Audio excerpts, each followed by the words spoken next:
missionary te thina wanga karil ro ring la ani a abula chang hian ka chir chuak vek duwa achang to pera athutlar to per hi ka du bi ke em lai ani Christian tabu zalile som le pariat na ani a muan na kim khovel sual thima hian Krista thisenin min muan thin luma muan na kim trolin min chil point isua du zong ti ha chol na ni muan na kim lungai phone vel lai hian isua ong ngengin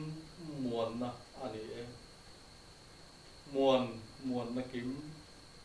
du tak te chen lain kar lama se isuan min veng tom fo muan na kim kan mabak shalovin isua kan fia thuphan arel si muan na kim thina lo khen poin isuan na neta thei anei to nem atop ta e areang leido te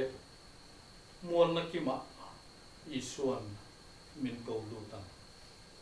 atu to pera chuan muan na kima isuan min ko lutan ti ani sakte le mare mahi lali suan muan na kima chuan du takin ka ko lutan ti hi kan ringa kan be sei achu ani amar bol tu te thina wang hian pathian choi moin omzel ro se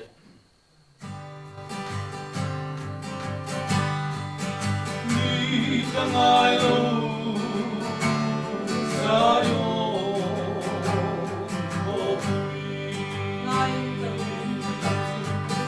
ngain karu kadap suni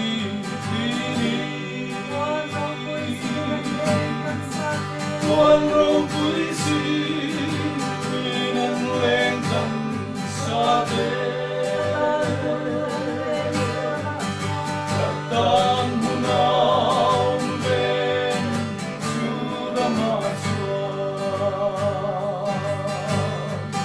Kau mengalir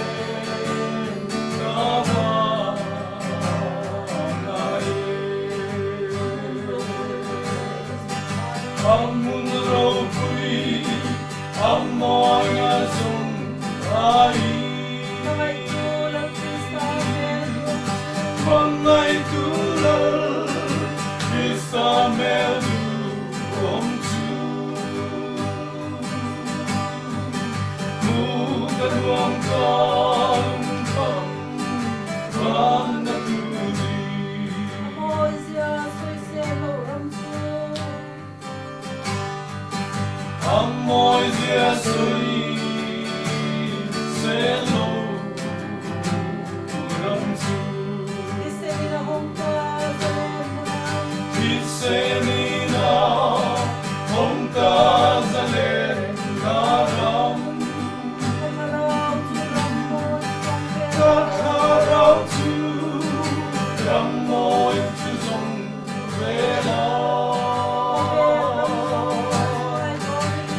Kan luang kalung tham ban